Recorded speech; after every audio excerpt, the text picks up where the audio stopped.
আসসালামু আলাইকুম।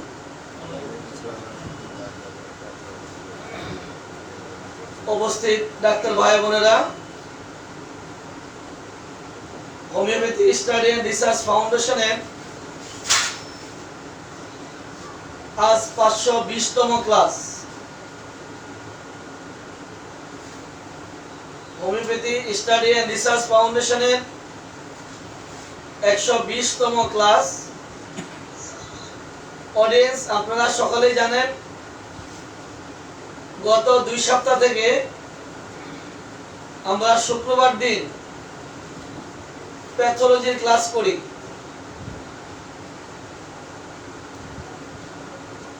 সেই সাথে আরেকটি শুভ সংবাদ হলো আমাদের 15 দিন ব্যাপী মাসের কর্মশালা আজ সকাল 8টায় শুরু হয়েছে। 15 দিন ব্যাপী মাসের কর্মশালা মায়াদম শেখা সহজ আজকে প্রথম দিন অতিবাহিত হচ্ছে।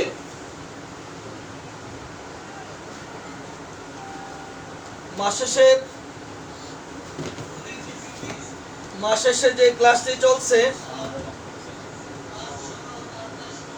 সকাল থেকে শুরু করে 1টা পর্যন্ত রেপার্টরি মায়াজম, সকাল 8টা থেকে 1টা পর্যন্ত মায়াজমের ক্লাস,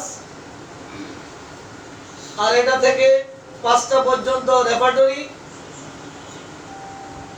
মাগরিবের পর থেকে রাত 10টা পর্যন্ত রোগীলিপি।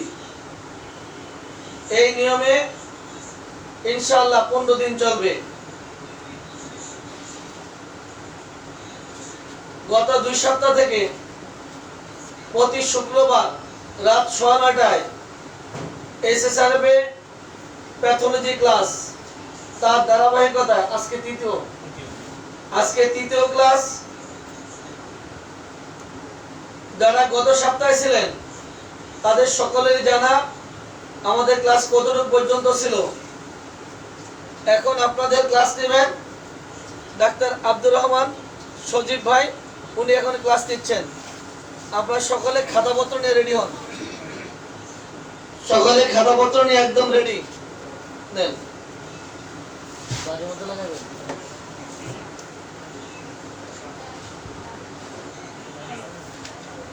হ্যালো হ্যালো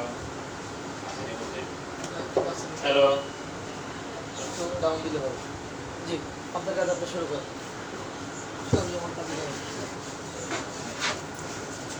আসসালামু আলাইকুম। আমাদের প্যাথোলজি ক্লাসে ধারাবাহিকতায় বিগত 2টি ক্লাসে আমাদের সব বিগত 2টি ক্লাসে আমরা জন্ডিস নিয়ে আলোচনা করেছিলাম। জন্ডিস কি, জন্ডিস কেন হয়, কিভাবে হয়, এই বিষয়গুলো আমাদের আলোচনা হয়েছে। গত ক্লাসে আমরা জন্ডিসের কি কি টেস্ট দেব, লিভার ফাংশন টেস্ট বা অন্যান্য টেস্ট, এটা নিয়ে আমরা কথা বলেছিলাম। অনেকে কমেন্টস করেছিলেন যে জন্ডিসের টেস্টগুলো একটু বিস্তারিত আলোচনা করার জন্য এবং রেঞ্জ সহ তার যে রেফারেন্স ভ্যালু থাকে সে ভ্যালু সহ দেওয়ার জন্য। আজকে চেষ্টা করব টেস্টগুলোর একটু বিস্তারিত আলোচনা করার জন্য। সবার কমেন্টসের ভিত্তিতে টেস্টগুলোর বিস্তারিত আলোচনা করব ইনশাআল্লাহ।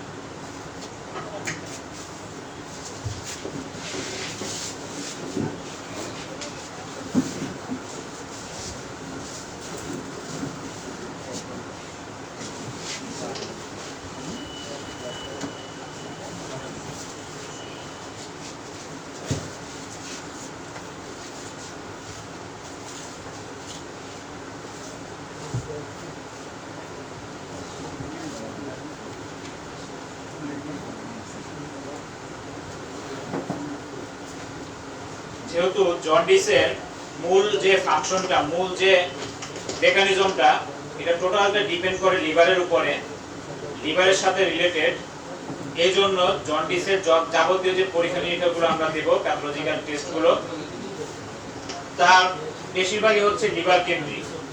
এই জন্য লিভারের যে ফাংশন অর্থাৎ লিভার যে কার্যক্ষমতা, এই ক্ষমতা জানার জন্য যে টেস্টগুলো আমরা দেই এগুলোকে একত্রে বলা হয় লিভার ফাংশন টেস্ট।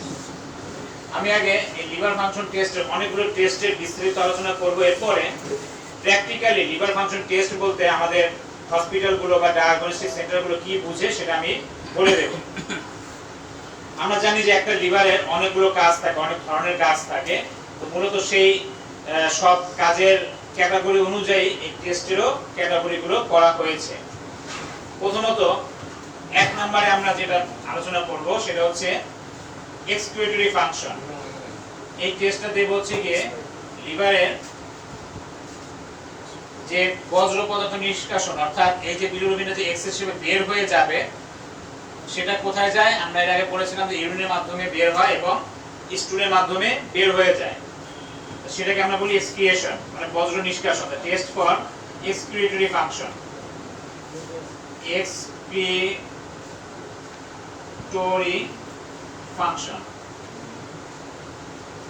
অর্থাৎ লিভার যে বজ্র নিষ্কাশন হিসেবে কাজ করে, এক্সক্রিয়েশন করে, এই কাজের উপরে টেস্টটা আমরা দেব। এই টেস্টের ক্ষেত্রে প্রথমে আমরা ব্লাডের কি টেস্ট দেব? In blood. এই এক্সক্রিটরি ফাংশন হিসেবে ব্লাডের আমরা টেস্ট দেব। 1 নাম্বার হচ্ছে গিয়ে সিরাম বিলিরুবিন। বিলিরুবিন এই টেস্টটা আমরা দেব, যেটাকে আমরা বিলিরুবিন কনসেন্ট্রেশনও বলি। 1 নাম্বার টেস্ট হচ্ছে কি ব্লাডের সিরাম বিলিরুবিন। এই বিলিরুবিন দ্বারা সম্পূর্ণ জন্ডিসের A to Z অবস্থাটা আমরা প্রগনোসিসটা আমরা নির্ধারণ করব। এজন্য এটা হচ্ছে প্রাইমারি টেস্ট। এটা মূলত হচ্ছে লিভারের এক্সক্রিটরি ফাংশন হিসেবে ব্লাডের পরীক্ষা। কি পরীক্ষা?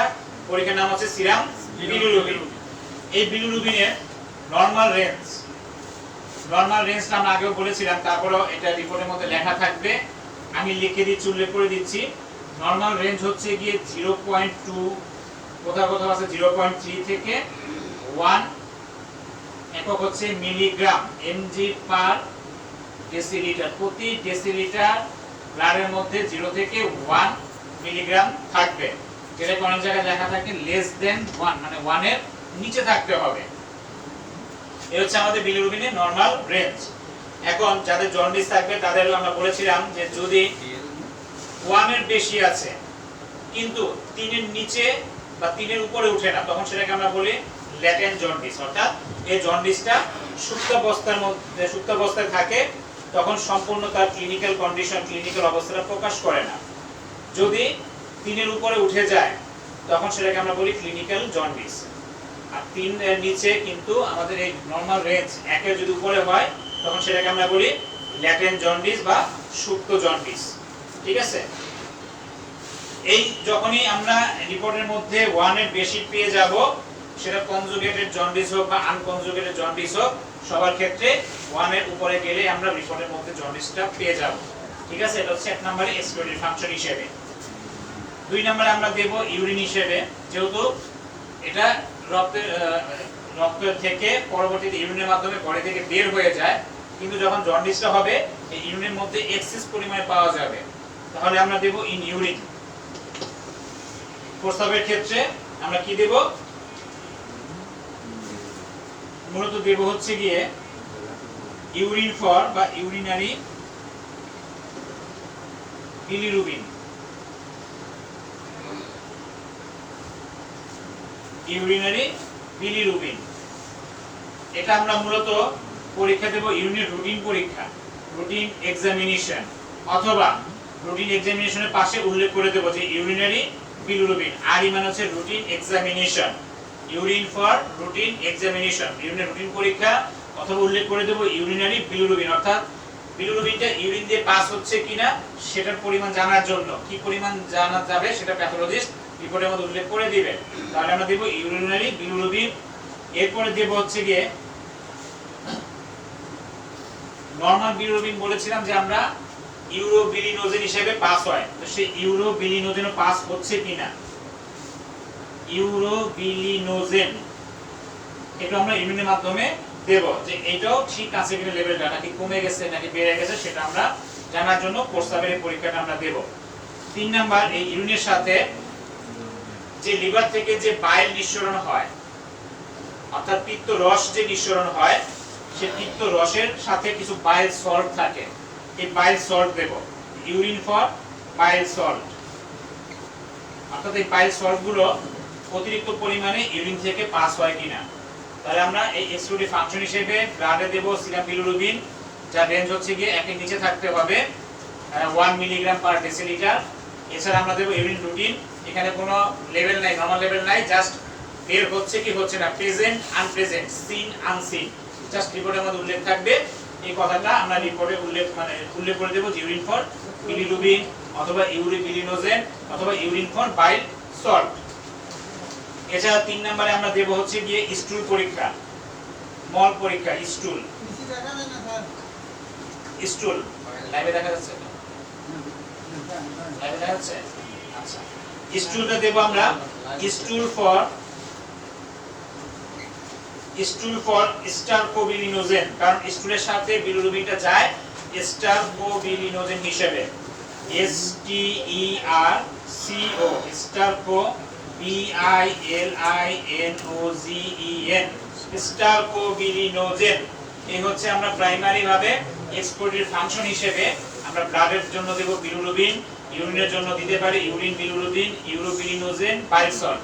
আর স্টুলের জন্য দেব স্টুল ফর স্টারকোবিলিনোজেন। এই হচ্ছে 3 ধরনের টেস্ট, এটা নরমাল এক্সপোর্টের ফাংশন হিসেবে লিভারের পরীক্ষা।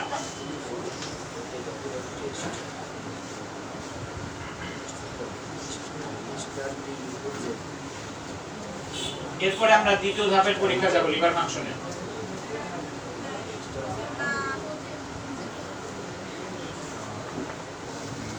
3 নাম্বার ছিল স্টুল ফর স্টারকোবিলিনোজেন, বানানটা হচ্ছে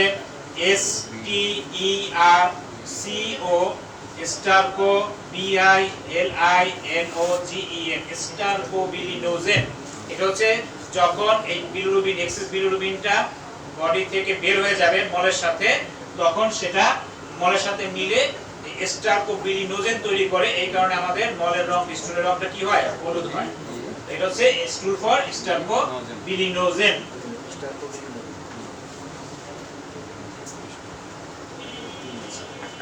এবার হচ্ছে আমাদের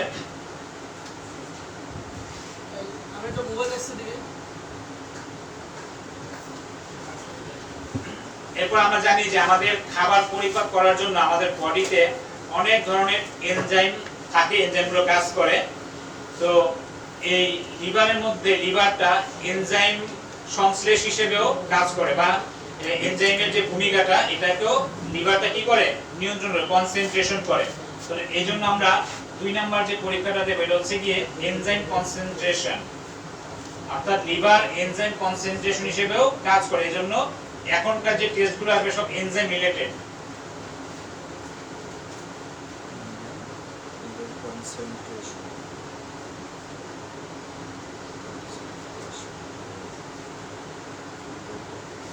প্রথমে দিব এটা হচ্ছে গিয়ে হেপাটোসেলুলার ড্যামেজ, অর্থাৎ হেপাটোসেলুলার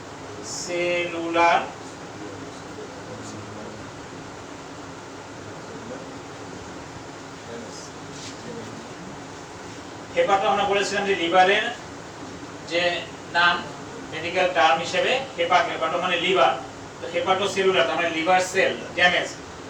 এই এনজাইম ঘটিত কারণে, এনজাইমের যদি ঘাটতি হয় তাহলে লিভার সেলগুলো ড্যামেজ হয়ে যায়। কি কারণে ড্যামেজ হয় সেটা সাধারণত বিশেষ করে হেপাটাইটিস, বিভিন্ন ধরনের যে ভাইরাল হেপাটাইটিস, ভাইরাসের কারণে বা ইনজুরি, কোনো কারণে যদি ইনজুর্ড হয় লিভার সেলগুলো, তাহলে কি হয়, হেপাটাইটিস দেখা দেয়। সেই হেপাটাইটিসের কারণে কি হয়, লিভার সেলগুলো ড্যামেজ হয়ে যায়।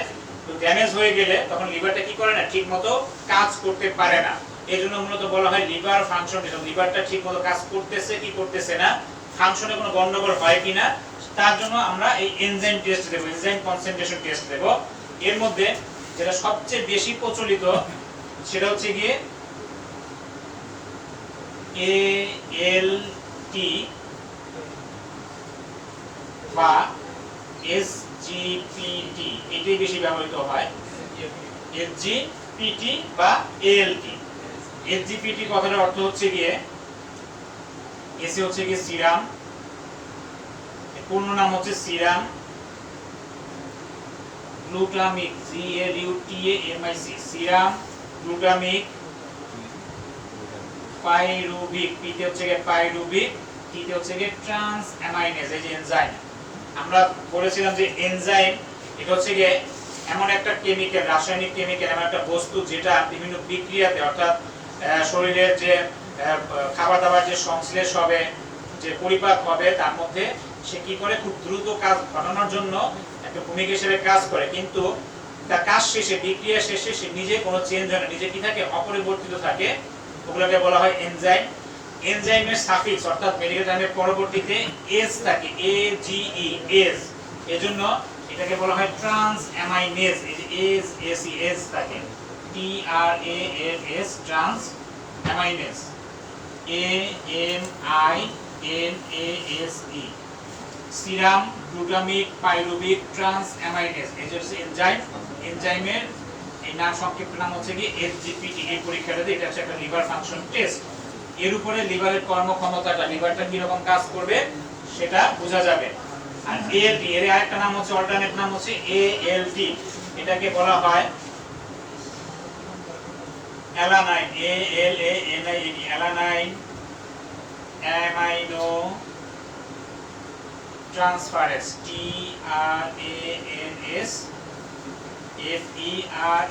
TRANSFERASE, alanine amino transferase, ALT।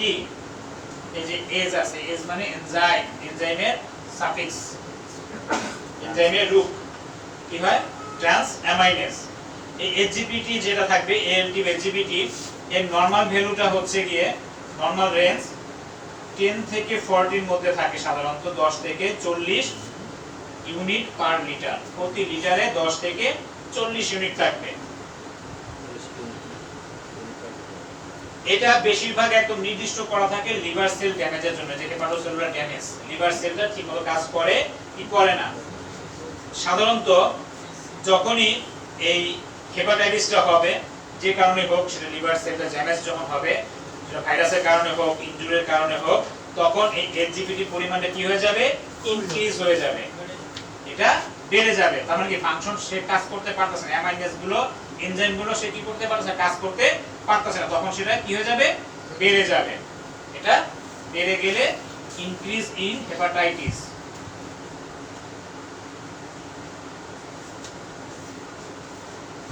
তার মানে যখন লিভার সেলগুলো ড্যামেজ হবে, হেপাটাইটিস দেখা দিবে, তাহলে কি হয়ে যাবে, এই এসজিপিটি বা এএলটির পরিমাণটা যেটা 10 থেকে 40 এর মধ্যে নরমাল অবস্থা থাকার কথা, সে পয়েন্টটা বেড়ে যাবে। এই গেল এক নাম্বার। 2 নাম্বারে আমরা দেব হচ্ছে গিয়ে এটারই অর্থ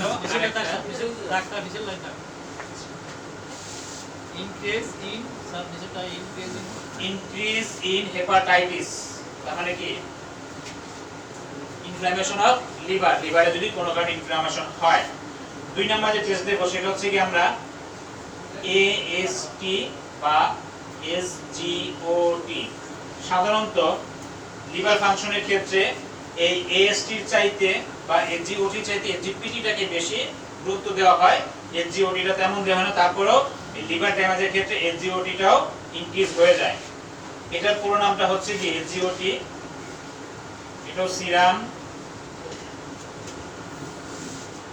glutamic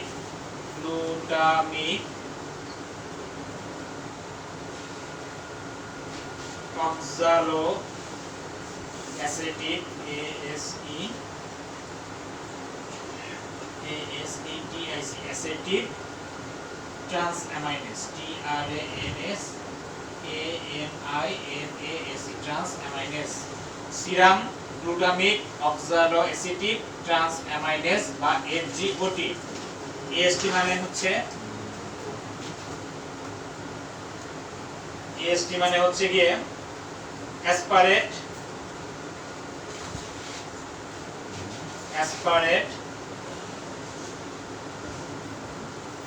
amino transferase, F E R A S, aspartate aminotransferase বা এএসটি। এটা নরমাল ভ্যালু থাকবে, এটা নরমাল ভ্যালু থাকবে 10 থেকে 35 ইউনিট পার লিটার, প্রতি লিটারে 10 থেকে 35। এসজিপিটি তে থাকবে 10 থেকে 40 আর এটা থাকবে 10 থেকে 35। এটা কি হবে, এটা সাধারণত হেপাটাইটিসের ক্ষেত্রে অর্থাৎ সেলুলার ড্যামেজের ক্ষেত্রে সামান্য পরিমাণে বাড়ে, কিন্তু এই এনজাইমটা মূলত থাকে হচ্ছে আমাদের হার্টে, ব্রেনে, কিডনিতে, মাসেলের মধ্যেও থাকে। কাজেই কখনো কখনো যেমন যদি হেপাটিক নেক্রোসিস হয়, তারপর মায়োকার্ডিয়াল ইনফার্কশন অর্থাৎ যদি হার্ট অ্যাটাক হয়, এরপর যদি কিডনি সমস্যা হয়, কার্ডিয়াক ফেলিওর যদি হয়, মাসেল ইনজুরি যদি হয়, সেক্ষেত্রেও এই এসজিওটিটা এটা কিন্তু বাড়বে। এসজিপিটিটা মূলত লিভারের জন্য মোটামুটি ফিক্সড, সাধারণত লিভারের ক্ষেত্রে এটা খুব বেশি রেজ হয়, কিন্তু এএসটিটা লিভার ড্যামেজের ক্ষেত্রে অল্প পরিমাণে রেজ হয়। যদি লিভার নেক্রোসিস হয়, লিভার যদি বেশি পরিমাণে খারাপ হয়ে যায়, লিভার যদি পচন ধরে, তখন কিন্তু এসজিওটিটা অনেক বেড়ে যাবে। যদি আমরা দেখি হ্যাঁ এসজিওটিটা অনেক বেড়ে গেছে, আমরা তো ডাউট করতে পারি কি লিভার সেলের অবস্থা খুবই খারাপ, কারণ এটা অনেক বেশি বেড়ে গেছে। এখন আমার কথা আছে, শুধু কিন্তু লিভার সেল ড্যামেজের ক্ষেত্রে কিন্তু এটা হয় না, এটা তখন কি হয়, যদি হার্ট অ্যাটাক হয়, মাসেল ইনজুরি হয়, তারপর হচ্ছে হার্ট ফেলিওর হয়, তখনও এসজিওটির পরিমাণটা কি হয়ে যাবে, বেড়ে যাবে। তখন আবার ওই রিলেটেডও যদি আমরা লিভার কনফার্ম হয়ে যায় লিভারের দিকে যাব, যদি দেখি যে না এসজিওটি বেড়ে গেছে বাট লিভার ঠিক আছে, তাহলে কিন্তু আমরা কি করব, অন্যদিকে চিন্তা করব, হার্টের টেস্ট দেব, কিডনি টেস্ট দেব, মাসেলের কোনো সমস্যা জিজ্ঞেস করব, এই লাইনের দিকে আমরা যাব। এই হচ্ছে আমাদের এনজাইম কনসেন্ট্রেশন। এরপরে হচ্ছে গিয়ে আমরা 3 নাম্বার যে অবস্ট্রাকটিভ জন্ডিস পড়েছিলাম, সেটাকে আমরা বলেছিলাম কি কোলেস্টাসিস, অর্থাৎ অবরুদ্ধ যে জন্ডিস, বিভিন্ন কি বলে যে পাথরের কারণে, তারপর হচ্ছে গিয়ে বাইরের যে রাস্তাটা সেটা যদি সংকোচন হয়ে যায়, প্যানক্রিয়াসে যদি কোনো গন্ডগোল থাকে, সেটা যদি রাস্তা বন্ধ হয়ে যায়, তখন কি দেখা দেয়, অবস্ট্রাকটিভ জন্ডিস দেখা দেয়। এই অবস্ট্রাকটিভ জন্ডিসের ফাইন্ড আউট করার জন্য আমরা যে টেস্ট দেব সেটাকে আমরা বলবো এখন কোলেস্টাটিস।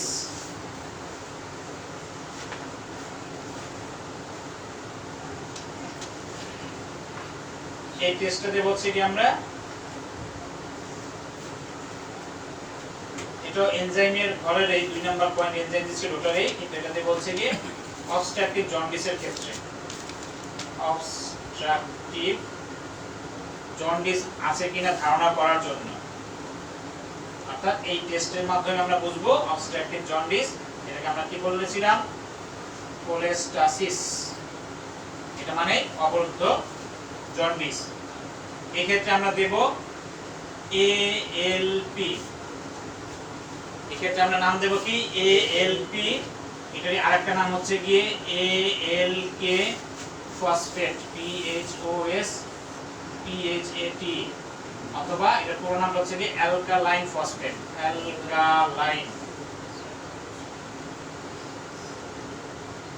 অ্যালকালাইন ফসফেট, সংক্ষেপে এটাকে এএলপিও বলা হয়, অথবা অনেকে এএলকে ফসফেটও লেখে। এই অ্যালকালাইন ফসফেটের লেভেল দেখে আমরা সরাসরি বুঝতে পারবো যে হ্যাঁ জন্ডিসটা কোথায় হয়েছে, এটা নিশ্চয়ই কোনো কারণে অবস্ট্রাকশন। তখন কিন্তু আমরা ওই যে প্রথম যে পড়েছিলাম যে হেমোলাইটিক জন্ডিস, যেটা লিভার সেলের আগে হয়, তারপর বলেছিলাম আমরা হেমোলাইটিক অর্থাৎ লিভার সেলের মধ্যে যেটা হয়, আর 3 নাম্বারটা পড়েছিলাম অবস্ট্রাকটিভ, লিভার সেলের পরে গিয়ে বাইল নিঃসরণ হওয়ার পরে যেটা হয় সেটা হচ্ছে কি অবস্ট্রাকটিভ জন্ডিস। এটার ইন্ডিকেশন হচ্ছে কি এএলপি বা অ্যালকালাইন ফসফেটের মাধ্যমে। তাহলে অ্যালকালাইন ফসফেটের নরমাল ভ্যালু হচ্ছে গিয়ে 40 থেকে 125, এর নরমাল রেঞ্জ হচ্ছে 40 থেকে 125 এর মধ্যে থাকবে ইউনিট পার লিটার। এটা সাধারণত লিভারের মধ্যে পাওয়া যায়, হাড়ে পাওয়া যায়, ইন্টেস্টাইনের মধ্যে পাওয়া যায় এবং প্লাসেন্টার ক্ষেত্রে পাওয়া যায়। প্লাসেন্টা মানে যেটা গর্ভফুল আমরা বলি, গর্ভাবস্থার মধ্যে যেটা তৈরি হয়, এবং এটা সাধারণত বেড়েই যায় হচ্ছে কোথায়, এই কোলেস্টাটিসের ক্ষেত্রে, অবরুদ্ধ জন্ডিসের ক্ষেত্রে। এছাড়া যদি কোনো কারণে রোগ যদি ছড়িয়ে যায়, বডির এক জায়গায় রোগ হইলো, সেটা যদি সমস্ত বডিতে অথবা অন্য কোনো দূরবর্তী অর্গানে যখন ছড়িয়ে যায় তখন ওইটাকে কি বলা হয়? মেটাস্টাসিস বা রূপান্তর। আমরা অনেক সময় রেপার্টরিতে পড়ি যে এক রোগ থেকে অন্য রোগের রূপান্তর, সেটাকে কি বলা হয় রেপার্টরিতে? মেটাস্টাসিস। অথবা এটা ছড়িয়ে পড়া, এক অর্গান থেকে অন্য কোনো দূরবর্তী অর্গানে ছড়িয়ে পড়াটাকে কি বলা হয়? মেটাস্টাসিস। যখন বডিতে মেটাস্টাসিস হয়ে যাবে, অর্থাৎ রোগটা এক জায়গা থেকে অন্য কোনো অর্গানে ছড়িয়ে পড়ে, তার মানে অবস্থা খারাপ হয়ে যায়, তখন এই অ্যালকালাইন ফসফেটের লেভেলটা কি অনেক বেড়ে যাবে।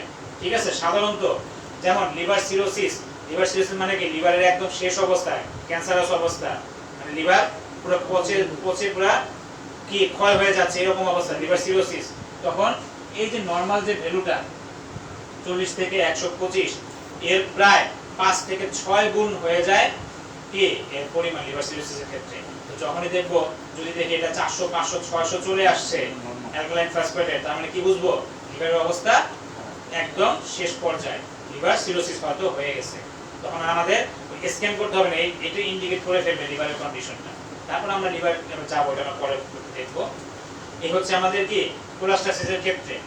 এই কোলাস্টাসিস বা অবস্ট্রাকটিভ জন্ডিসের জন্য আরেকটা পরীক্ষা আছে। জাস্ট আজকে আপনাদেরকে এই বিভিন্ন টেস্টের নামের সাথে পরিচিত করাচ্ছি এবং প্রয়োজন বোধে কোন টেস্টটা কি কারণে দিচ্ছে সেটা আমরা আলোচনা করতেছি। অনেক কাছে নতুন লাগবে, কিন্তু নামগুলো বারবার পড়ে পড়ে অভ্যস্ত হয়ে গেলে আমাদের তখন বোঝার সুবিধা হবে। এরপরে যে টেস্টটা আমরা দেব বি নাম্বারে, এটার জন্যই, সেটা হচ্ছে জিজিটি, বড় হাতের জি, বড় হাতের জি, তারপর বড় হাতের টি, জিজিটি।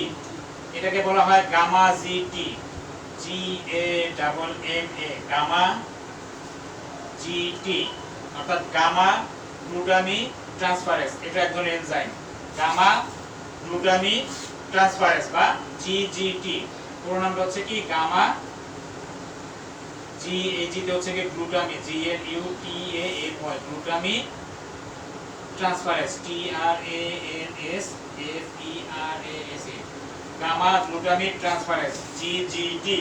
এই গামাটা হচ্ছে গিয়ে অনেক এরকম ওয়াই এর মতো লেখে, বড় হাতের ওয়াই, আসলে এটা ওয়াই না, মূলত এটা হবে কি এরকম ল্যাটিন, হ্যাঁ, এরকম গামা জিটি। এগুলো তো ইংরেজি লেটারের সাথে যদি আমরা কম্পেয়ার করি, সেটা বড় হাতের ওয়াই এর মতো। এটা হচ্ছে মূলত actual gamma sign, gamma GT, gamma glutamic transferase. এই পরীক্ষাটা দেওয়া হয়। এর নরমাল ভ্যালু হচ্ছে গিয়ে পুরুষের ক্ষেত্রে মেলের ক্ষেত্রে আসবে 10 থেকে 55 ইউনিট পার লিটার। ফিমেলদের ক্ষেত্রে, মহিলাদের ক্ষেত্রে আসবে 5 থেকে 35 ইউনিট পার লিটার। গড়ে পুরুষ মহিলা ভেদে গড়ে নরমালি থাকবে হচ্ছে গিয়ে 7 থেকে 50 এর মধ্যে, 7 থেকে 50 ইউনিট পার লিটার। এটা এক ধরনের এনজাইম। এটাও যদি রাইজ হয়, অর্থাৎ যদি বেড়ে যায়, তাহলে আমরা কি বুঝবো?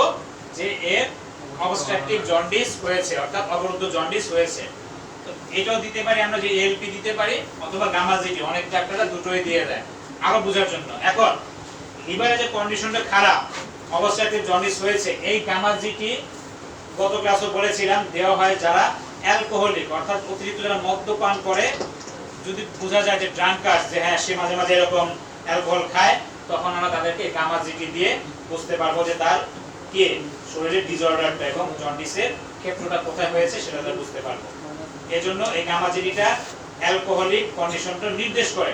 ধরেন আমি কোনো কারণে অবস্ট্রাকটিভ জন্ডিস পাইলাম, আমি গামা জিটি দিয়ে দিলাম, যদি দেখি যে হ্যাঁ এটার চেয়ে অনেক বেশি বেড়ে গিয়েছে, তখন রোগী যদি আমার কাছে জিজ্ঞেস করবো যে ভাই আপনি নিশ্চয়ই ড্রিঙ্কস করেন, অথবা জিজ্ঞেস করবো আপনি ড্রিঙ্কস করেন কিনা।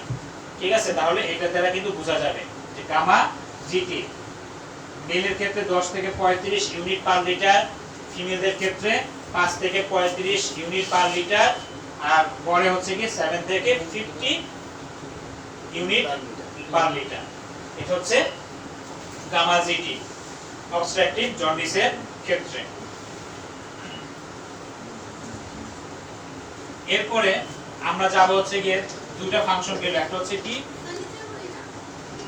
তাড়াতাড়ি করেন। আমরা প্রথম টেস্টটা দিয়েছিলাম এক্সক্রিয়েটিং ফাংশন হিসেবে, এক্সক্রিয়েশন হিসেবে, যেটা বিলিরুবিন, ইউরিন, স্টুল। এরপরে আমরা দিলাম হচ্ছে কি অ্যামাইনেজ এনজাইম হিসেবে। প্রথমে দিয়েছিলাম হেপাটোসেলুলার ড্যামেজ হিসেবে, ড্যামেজের ক্ষেত্রে দিয়েছিলাম এসজিপিটি এসজিওটি দুইটা পরীক্ষা। 3 নাম্বার তারপর এটার এনজাইমেরই আরেকটা পার্ট যেটা ছিল অবস্ট্রাকটিভ জন্ডিসের জন্য, সেটার মধ্যে দিয়েছিলাম অ্যালকালাইন ফসফেট আর হচ্ছে কি গামা জিটি। এগুলো চারটা হচ্ছে মূলত এনজাইম কনসেন্ট্রেশন হিসেবে। এটা গড়ে গড়ে মানে ছেলেদের ক্ষেত্রে 10 থেকে 55, মহিলাদের ক্ষেত্রে 5 থেকে 35, কিন্তু পুরুষ মহিলা দরকার নাই। গড়ে মনে রাখবেন 7 থেকে কত 50। যদি এখানে 5 বলছে, 5 তো একবারে লো, কোনো কিছুই লো খারাপ ভালো না, হাইও ভালো না, ঠিক আছে, রেঞ্জের মধ্যে থাকাটাই স্বাভাবিক। তাহলে এটা গড়ে কত 7 থেকে 50 থাকবে গামা জিটি লেভেল। এই লেভেল মুখস্থ না থাকলে কোনো সমস্যা নাই, আমরা যদি জাস্ট টেস্টটা করতে দেই পাশে এই নরমাল রেঞ্জটা দেওয়া থাকে, আমরা শুধু এর সাথে মিলিয়ে দেখব কতটা পরিমাণে বেড়ে গেছে নাকি ঠিক আছে না কমে গেছে। ক্লিয়ার? এজন্য এটা খুব বেশি মুখস্থ থাকতে হবে দরকার নেই, জাস্ট অনেকে কমেন্টস করছেন এই কারণে আমি আজকে লিখে দিচ্ছি।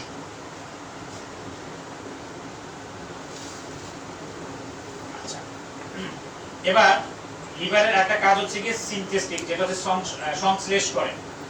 3 নাম্বার হচ্ছে কি সিনথেটিক ফাংশন হিসেবে লিভার যে কাজ করে তার কিছু পরীক্ষা।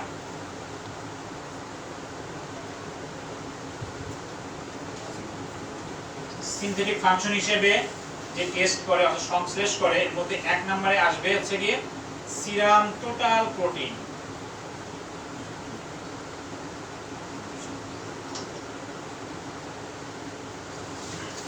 আমরা যে খাবারগুলো খাই, এই খাবারটা কি 6 ধরনের খাদ্য উপাদান আছে আমাদের। এর মধ্যে প্রধান যে 3টা সেটা হচ্ছে কি প্রোটিন বা আমিষ, কার্বোহাইড্রেট বা শর্করা, এরপর হচ্ছে ফ্যাট বা চর্বি। এই প্রোটিনের বেশি অংশটা থাকে হচ্ছে কোথায়? আমাদের বডিতে, তাই তো, ব্লাডের মধ্যে। এই যে প্রোটিনটা যে ব্লাডের পুষ্টি উপাদান হিসেবে যাবে, এর মেইন যে সংশ্লেষটা সিনথেসিস যে কাজটা করে সেটা হচ্ছে কি লিভার। এখন যদি কোনো কারণে এই প্রোটিনের মধ্যে কোনো উল্টাপাল্টা ঘটে, লিভার যদি ঠিকমতো প্রোটিনটাকে সংশ্লেষ করতে না পারে, তাহলে কি লিভার কাজ করবে? লিভার কিন্তু কাজ করবে না। তাহলে এইজন্য আমাদের এই সংশ্লেষ হিসেবে সিনথেটিক ফাংশন হিসেবে আমরা টোটাল প্রোটিন টেস্টটা করতে দেই। এটা ব্লাডের একটা পরীক্ষা। এটা মূলত হেপাটাইটিসের ক্ষেত্রে বা লিভার সিরোসিসের ক্ষেত্রে এটা কি হয়ে যাবে? ডিক্রিজ হয়ে যাবে। এতক্ষণ যা দিয়েছিলাম আমরা সব ছিল কি বেড়ে যাবে। যেহেতু প্রোটিন হচ্ছে কি আমাদের বডির শক্তি, প্রোটিন হচ্ছে কি শক্তি, সেই শক্তিটা যদি কাজ লিভার না করতে পারে তাহলে কি হবে? সেটা ঘাটতি হয়ে যাবে না, শরীর দুর্বল হয়ে যাবে না? তাহলে এগুলো হবে কি সব ডিক্রিজ হয়ে যাবে, সব কি কমে যাবে। আচ্ছা, তাহলে এই প্রোটিনের নরমাল রেঞ্জটা হচ্ছে কত? নরমাল রেঞ্জ হচ্ছে 60 থেকে 80, 60 to 80 gram per litre. Normal range আমাদের বডিতে টোটাল প্রোটিন থাকবে 60 থেকে 80 গ্রাম প্রতি লিটারের মধ্যে। যদি লিভার ফাংশনে কোনো ঝামেলা হয়, তার মানে কি যদি দেখি প্রোটিনের লেভেলটা কমে গেছে, তাহলে বুঝবো আমার বডিতে লিভার ঠিকমতো কাজ করতে পারতেছে, সে সিনথেটিক ফাংশনের ক্ষেত্রে ফেল করতেছে। তখন লিভারের বুঝবো হয় লিভার হেপাটাইটিস, মানে কি লিভারের কোনো প্রদাহ হয়েছে, ইনফ্লামেশন হয়েছে, অথবা সরাসরি যদি খুব বেশি পরিমাণে খারাপ অবস্থা থাকে, কমে যায়, বুঝবো কি লিভার সিরোসিসের দিকে টার্ন নিয়েছে। ঠিক আছে? তাহলে ইন্ডিকেট করবে কি লিভার সিরোসিস অথবা হেপাটাইটিস। হেপাটাইটিস কেন হচ্ছে সেটার জন্য আমরা অন্যদিকে আবার ইনভেস্টিগেশন করব। এটা কি হয়ে যাবে? ডিক্রিজ হবে, কমে যাবে। এই লেভেলটা কি হয়ে যাবে? কমে যাবে। কমে গেলে বুঝবো কি হেপাটাইটিস অর সিরোসিস।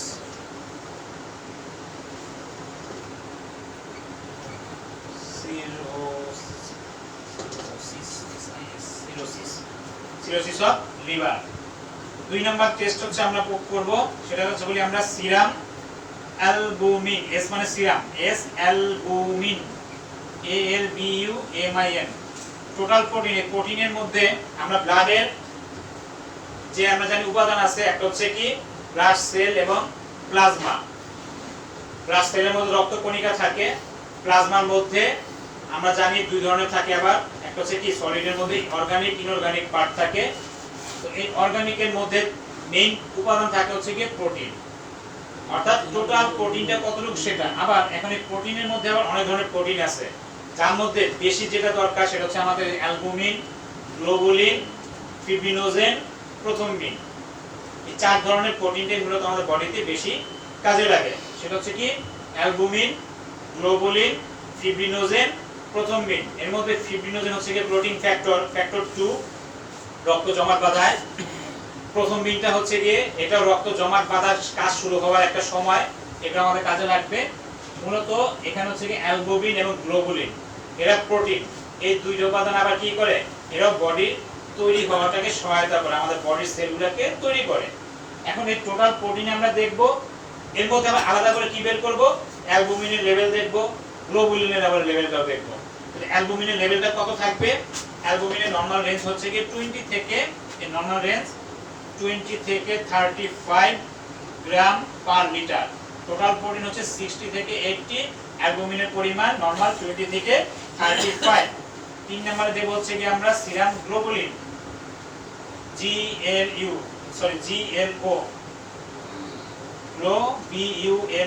গ্লোবুলিন। এই গ্লোবুলিনের নরমাল রেঞ্জ হচ্ছে গিয়ে এটা 20 থেকে, অ্যালবুমিন হচ্ছে গিয়ে উল্টো হয়ে গেছে, অ্যালবুমিন হচ্ছে 35 থেকে 60 বা 50। অ্যালবুমিনটা হচ্ছে গিয়ে 35 থেকে আমরা গড়ে দেই 50 গড়ে দেই, আর গ্লোবুলিনটা হচ্ছে গিয়ে 20 থেকে 35 গ্রাম পার লিটার। বলা হয়ে থাকে যে টোটাল প্রোটিনের মধ্যে 60% আসে হচ্ছে অ্যালবুমিন থেকে, 40% আসে হচ্ছে গ্লোবুলিন থেকে। অর্থাৎ এই দুটো হচ্ছে কি প্রোটিন, এটা হচ্ছে টোটাল প্রোটিনের পরিমাণ, এটা হচ্ছে আলাদা আলাদা প্রোটিন। এর মধ্যে একটা হচ্ছে কি অ্যালবুমিন, যেটা 60% আসে, আর একটা হচ্ছে গ্লোবুলিন, কিন্তু নরমাল রেঞ্জ হচ্ছে 35 থেকে 50, আর এটা হচ্ছে কি 20 থেকে 35। তো যেহেতু টোটাল প্রোটিনটা কমে যাবে, সেক্ষেত্রে অ্যালবুমিন আর গ্লোবুলিনের পরিমাণটা কি হয়ে যাবে, বাড়বে না কমবে, নিশ্চয়ই কমে যাবে। এবং এগুলা আনুপাতিক হারে কমবে, অনুপাত অনুযায়ী কমে যাবে। অ্যালবুমিন যে পরিমাণে কমবে, গ্লোবুলিনটাও ঠিক ওই একই অনুপাতে গলবে। অনেকে কমবে, অনেকে অ্যালবুমিনের সাথে গ্লোবুলিনটা দেয় না, তখন আরেকটা টেস্ট দিয়ে দেয়, সেটা হচ্ছে কি 4 নাম্বার যদি আমি বলি, এখানে লিখি 4 নম্বরে, এটাকে আমরা বলি এজি রেশিও, অর্থাৎ অনুপাতটা। এই যে অ্যালবুমিন গ্লোবুলিনের রেশিওটা দেয়, AG ratio, albumin globulin ratio, AG ratio বলে এটাকে, অ্যালবুমিন গ্লোবুলিন রেশিও, এটাকে বলা হয় এজি রেশিও। এই এজি রেশিওর পরিমাণ হচ্ছে কি 1.3 থেকে, যেহেতু এটা বেশি তাহলে এটা বেশি থাকবে, এটা হচ্ছে 1.3 থেকে 4.1:1।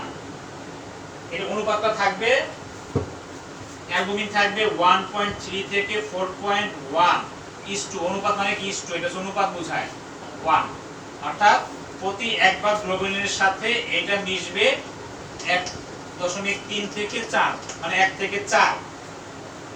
এবার ভাগ করে যে পয়েন্টটা হয়, তার মানে এটা অনুপাতটা থাকার কথা 1 থেকে 4 এর মধ্যে।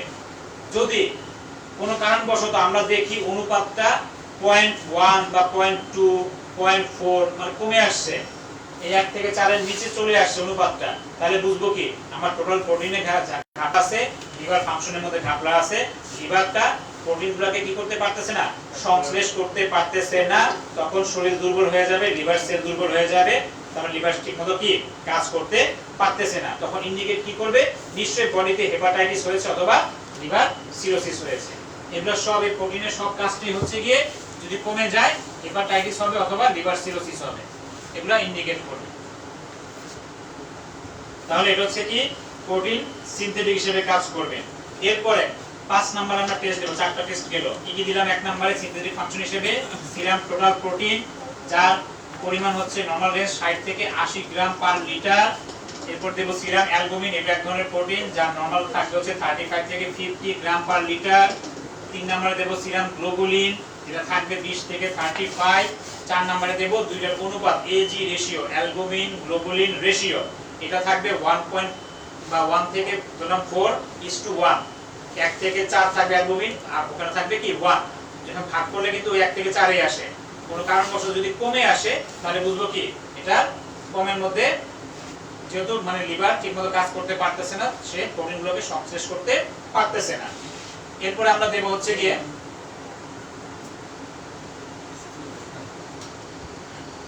5 নম্বরে এই যে প্রোটিনের আরেকটা পার্ট প্রথম মিন টাইম, আমরা বললাম প্রোটিন কি কি পাওয়া যায়, অ্যালবুমিন, গ্লোবুলিন, ফিব্রিনোজেন, প্রথম মিন। এবার দেব এই প্রথম মিন, এটা এক ধরনের প্রোটিন, PROTHROMBIN, প্রোথ্রম্বিন। এটাকে প্রথম মিন টাইমও বলে। অর্থাৎ রক্তটা যখন জমাট বাঁধবে, এই জমাট বাঁধা শুরু হইতে যে সময়টা নেয় মূলত এটা হচ্ছে ইন্ডিকেট করা প্রথম মিন টাইম। এটাকে সংক্ষেপে বলা হয় পিটি। সংক্ষেপে কি বলা হয়? পিটি। এখন পিটি বলতে কিন্তু প্রেগন্যান্সি টেস্টও বোঝায়। এখন আপনি কোন পিটি চাচ্ছেন সেটা আপনাকে উল্লেখ করে দিতে হবে, এজন্য সংক্ষেপে না লেখাটাই ভালো। তবে যেহেতু অ্যালোপ্যাথি ডিপার্টমেন্ট ওয়াইজ ডাক্তার ভাগ করা, তারা যদি ওইভাবে সংক্ষেপে লেখে তাহলে ডিপার্টমেন্ট দেখে বুঝতে পারে যে ডাক্তার কোনটা চাইছে। কিন্তু আমরা কি করব, পুরোটাই উল্লেখ করে দেব। আমরা এখানে প্রথম মিন টাইম বা পিটি, আবার যদি ইউরিন ফর পিটি লিখে তখন কি হবে, ইউরিন ফর প্রেগন্যান্সি টেস্ট, ওটা আলাদা দিকে চলে যাবে। প্রথম মিন টাইমটা হচ্ছে কি, চর্বি মানে কি জমাট বাঁধা বলেছিলাম। তাহলে এই যে রক্ত জমাট বাঁধা শুরুটা হবে, আমাদের বডিতে কোথাও কেটে গেল, রক্ত পড়তে থাকবে, কিন্তু একটা সার্টেন সেকেন্ড, কিছু সেকেন্ড পরে গিয়ে রক্ত কি করবে, অটোমেটিক্যালি সেটাকে জমাট বাঁধার জন্য কাজটা শুরু করবে। এই যে স্টার্টিং মুভমেন্ট শুরুটা করবে, এই শুরুটাই হচ্ছে কি প্রথম মিন টাইম। রক্ত জমাট বাঁধার অটোমেটিক যে সিস্টেমটা শুরু করবে, এই শুরু করার টাইমটা হচ্ছে কি প্রথম মিন টাইম। এই টাইমটা নরমালি আমাদের বডিতে শুরু হতে সময় নেয় 12 থেকে 16 সেকেন্ড। এই জমাট বাঁধার টাইম নরমালি কত, 12 থেকে 16 সেকেন্ড। এখন যেহেতু লিভার ডিজিজ, যাদের লিভার ফাংশন যাদের সমস্যা হচ্ছে, যেহেতু এইটাও এক ধরনের প্রোটিন এবং আমরা দেখছি যে সিনথেটিক ফাংশন হিসেবে লিভার কি কাজ করতে পারতেছে না, তার মানে কি সেই প্রোটিনগুলোকে সংশ্লেষ করতে পারতেছে না, প্রোটিনগুলোকে কাজে লাগাতে পারতেছে না। সেক্ষেত্রে যাদের এই সমস্যা থাকবে তাদের কি প্রথম মিন টাইম মানে রক্ত জমাট বাঁধার কাজটা কি সঠিক সময় শুরু হবে, নাকি তাড়াতাড়ি শুরু হবে, নাকি দেরিতে শুরু হবে বলেন তো?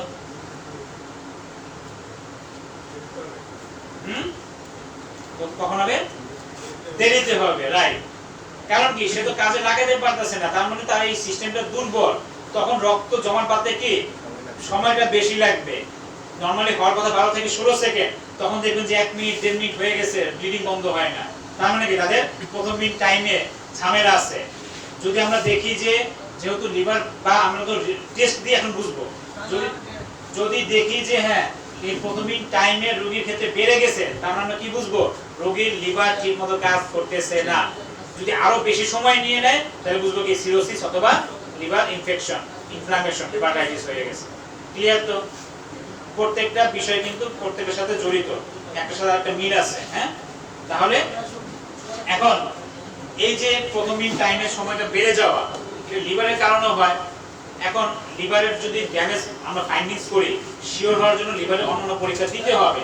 কিন্তু দেখলাম প্রথম মিন টাইমটা বেড়ে গেছে, প্রথম মিন টাইমটা কি সময়টা বেড়ে যাচ্ছে, অথচ লিভারটা ঠিক আছে, আমরা কি বুঝতে পারবো? তখন আমরা এবার অন্য লাইনে একটু ইনভেস্টিগেশন করব। এই যে সময়টা প্রথম মিন টাইমের যে ঘাপলাটা, এটা ভিটামিন কে অভাবে, কে ডেফিসিয়েন্সির কারণে হতে পারে। এখন দেখলাম রোগীর লিভার ঠিক আছে, লিভার ফাংশন অন্যান্য পরীক্ষাগুলি ওকে, বাট প্রথম মিন টাইমটা বেশি। এবার আমরা দেব কি, তাহলে ভিটামিন কে লেভেলটা দেখবো যে রোগীর ভিটামিন কেটা বেড়ে গেছে কিনা। তাহলে ভিটামিন কে ডেফিসিয়েন্সি সাধারণত, এখন এই কে ডেফিসিয়েন্সি আবার কেন হয়? ওই যে অবস্ট্রাকটিভ জন্ডিসের কারণে।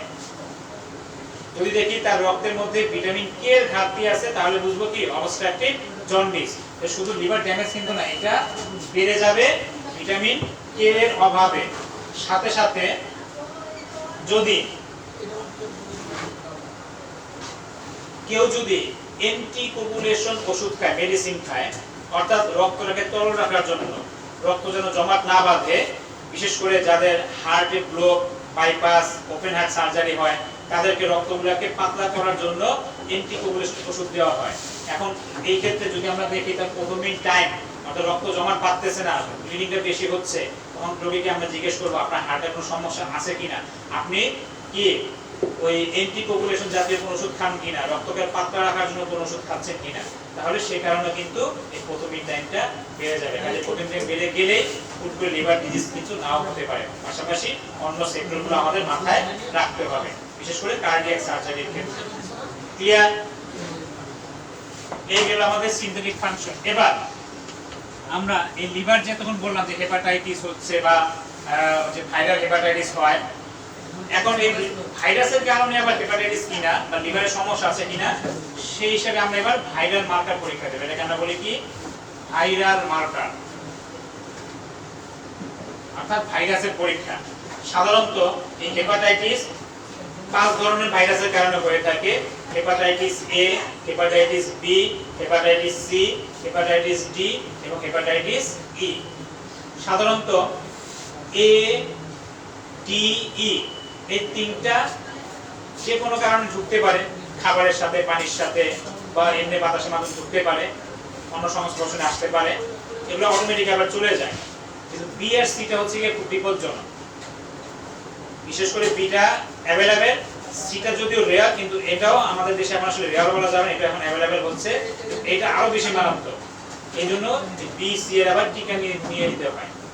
তো এখন সাধারণত আমরা বি এর জন্য viral marker hepatitis B, hepatitis B এবং সিটাই টেস্টটা বেশি করি। তো আসলে যদি দেখি যে হ্যাঁ কারো লিভারে গন্ডগোল হয়েছে, এখন সেটা ভাইরাসের কারণে কিনা, তার জন্য আমরা ভাইরাল মার্কার পরীক্ষা দেব। ভাইরাল মার্কার পরীক্ষার মধ্যে হেপাটাইটিস বি এবং সি, হেপাটাইটিস বি এর জন্য আমরা দেব এই পরীক্ষাটা বলা হয় HbSAg, HbSAg। এই পরীক্ষাটা হচ্ছে হেপাটাইটিস বি এর জন্য। হেপাটাইটিস সি এর জন্য আমরা দেব NT, পরীক্ষার নাম NT-HCV,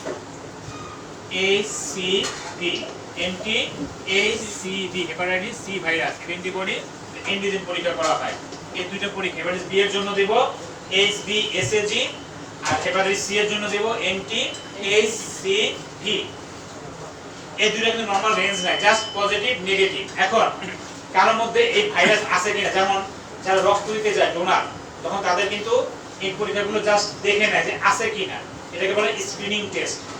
একজন স্টিক পাওয়া যায় কাঠির মতো, এটা ওর যে কেমিক্যাল থাকে, রিয়েজেন্ট থাকে, জাস্ট ওর মধ্যে দিলে, অথবা এখন রেডিমেড পাওয়া যায়, জাস্ট ব্লাডের সাথে রিয়েজেন্টটা মানে স্টিকটা বসাইলেই ওখানে দাগ থাকে, এক দাগ হলে নেগেটিভ, দুই দাগ হলে পজিটিভ, এটাকে বলে স্টিক পরীক্ষা বা স্ক্রিনিং পরীক্ষা। জাস্ট পজিটিভ না নেগেটিভ সেটা আমরা পেয়ে গেলাম। এখন পাইলাম, পাওয়ার পরে এখন লেভেলটা কতটুকু আছে, মাত্রাটা কতটুকু আছে সেটা জানতে হবে।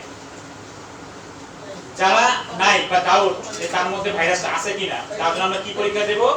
এই হেপাটাইটিস বি বা সি এর স্ক্রিনিং পরীক্ষা দেব।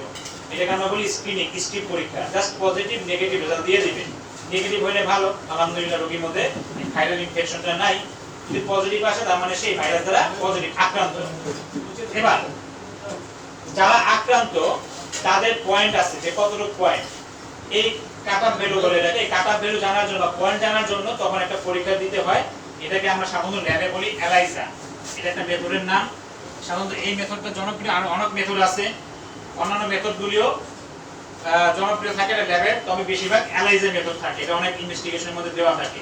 এই মেথডটাকে বলা হয় এলাইজা মেথড, বি এর ক্ষেত্রে, সি এর ক্ষেত্রে। তখন যাদের পজিটিভ তাদের এখানে পয়েন্ট সহ চলে আসে। এজন্য যদি পজিটিভ কোনো রোগী পাই আমরা, তাকে ওই পয়েন্ট সহ জানার জন্য আমরা বলে দেব এই HbSAg অথবা NT-HCV এলাইজা মেথডে করার জন্য, তাহলে ওই পয়েন্ট সহ উল্লেখ চলে আসবে। ঠিক আছে? এই গেল ভাইরাল মার্কার। এরপরে আসবো হচ্ছে আমরা আমাদের বডির কিছু অটো মেকানিজম আছে। আমাদের বডির কিছু অটো মেকানিজম, এটাকে আমরা বলি অটো ইমিউনোলজিক্যাল টেস্ট বা অটো ইমিউনি অফ লিভার। এই অটো ইমিউনিটি সিস্টেমের মধ্যে আমরা কিছু দেই অ্যান্টিবডি বলি আমরা এগুলোকে, কিছু অ্যান্টিবডি টেস্ট। 5 নাম্বার হচ্ছে কি এই লিভারের ডিজিজের ক্ষেত্রে অ্যান্টিবডি বা অটো ইমিউনো ডিজিজ। অ্যান্টিবডি মানে ইমিউনোলজিক্যাল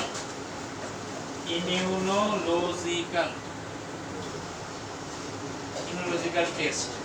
এই ক্ষেত্রে আসবে সবচেয়ে জনপ্রিয় যে টেস্টটা আমরা বেশিরভাগ দিই সেটা হচ্ছে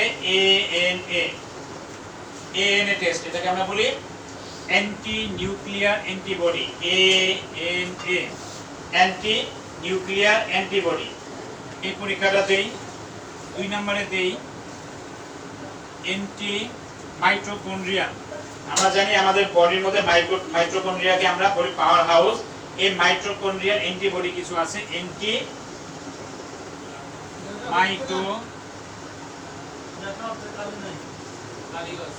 মাইটোকন্ড্রিয়া।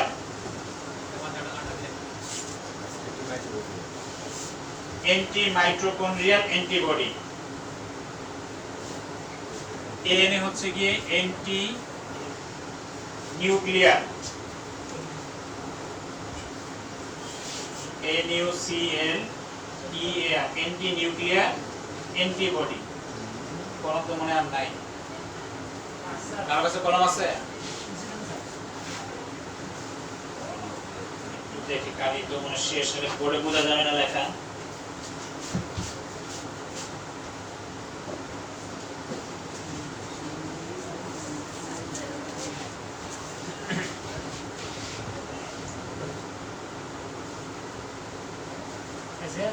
না, এটি মনে নতুন কলম।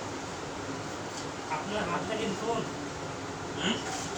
আপনি স্পোর্টসে কিন্তু নতুন এদের ছিল করে আছে, কষ্ট করে দেখতে হবে, মানে লেখা বোর্ডে বোঝা যাচ্ছে না। Anti mitochondrial antibody, anti nuclear antibody. এছাড়া দেব অ্যান্টি 3 নম্বরে anti muscle smooth muscle antibody, MUSCL smooth muscle antibody. সাধারণত এএনএ পরীক্ষায় বেশি দেওয়া হয়, বাকি দুইটা প্রয়োজনের দেওয়া তোমরা তো বেশি অ্যাভেলেবেল না, এএনএ পরীক্ষাতে দেওয়া হবে। হ্যাঁ, অ্যান্টি নিউক্লিয়ার অ্যান্টিবডি, এটা অটোইমিউন সিস্টেমে। এরপরে টিউমার মার্কার বা ক্যান্সার মার্কার আমরা যদি বলি, এই পরীক্ষা অর্থাৎ যেমন লিভার সিরোসিস হয়ে গিয়েছে অথবা লিভার ক্যান্সার, লিভারে বড় ধরনের কোনো টিউমার আছে কিনা, তার জন্য আমরা দেব ক্যান্সার মার্কার পরীক্ষা বা টিউমার মার্কার পরীক্ষা বলি এটা। 6 নম্বরে লিভারের জন্য বা লিভার সিরোসিসের জন্য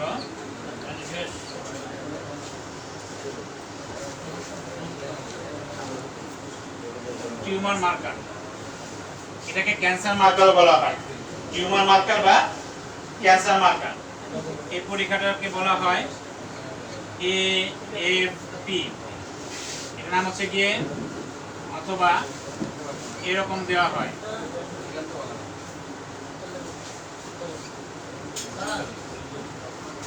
একটা সাইড দিয়ে ঢেকে দেন। আর স্যার 10 মিনিট লাগে এমনই। আর আমার এদেরকে বিদায় করে দিতে দিলাম। আপনি যেখানে ঢেকাইছেন, জি, এটাতে অনলাইন ডাক্তারদের বলেন ঠিক এইখানে আপনার দাগ দিয়ে রাখেন, দাগ দিয়ে রাখেন, বলে দেন। যারা তারা ইভো করে রাখেন, বলে দেন। যারা দেখতেছেন ঠিক এই টিউমার মার্কার বা ক্যান্সার মার্কার পর্যন্ত দাগ দিয়ে রাখেন, মার্ক করে রাখেন। আমি এই মুহূর্তে মাইক্রোফোনটা আমার স্যারের কাছে দিয়ে দিচ্ছি, স্যার কিছু বলবেন। ওখান থেকে আবার পরে ক্লাস বলে দেন। এরপর থেকে আবার ক্লাস হবে। পরবর্তী ক্লাস শুরু হবে। পরবর্তী ক্লাসে এই বাকিটুকু অল্প একটু বাকি আছে, এই বাকিটুকু দিয়ে তারপর আমরা ইনশাআল্লাহ নতুন টপিকে চলে যাব আগামী সপ্তাহে। এই পর্যন্ত সব ভালো থাকেন, আজকে এই পর্যন্তই। আসসালামু আলাইকুম।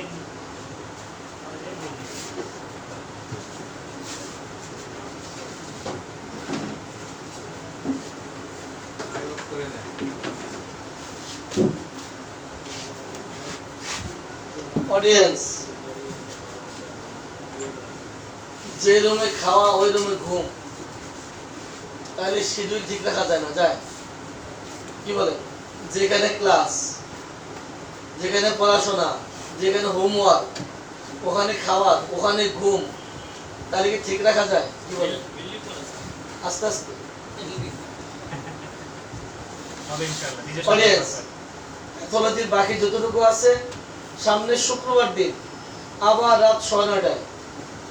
কারণ আমাদের, আপনারা সকলেই জানেন, আমাদের মাসের কর্মশালা চলছে মায়েদম শেখা সহজ 15 দিন ব্যাপী। আজকে প্রথম দিন।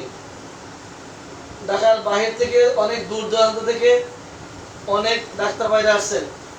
সারাদিন সকাল 8টা থেকে ওনার ক্লাস করছেন, সকাল 8টা থেকে এখনো সেই ক্লাসে বসে আছেন। খাওয়া দাওয়া করবেন, রেস্ট নেবেন, আবার কালকে সকাল 8টা থেকে ক্লাস শুরু হবে। ওনাদের একটু বিশ্রাম দেওয়া দরকার। যার জন্য আমরা ক্লাস আজকে সংক্ষিপ্ত করি। বিদায় নিচ্ছি আপনাদের কাছ থেকে। সবাই ভালো থাকেন। আসসালামু আলাইকুম ওয়া রাহমাতুল্লাহি ওয়া বারাকাতুহু। বইগুলো তাদের রাখিয়া এই সাইড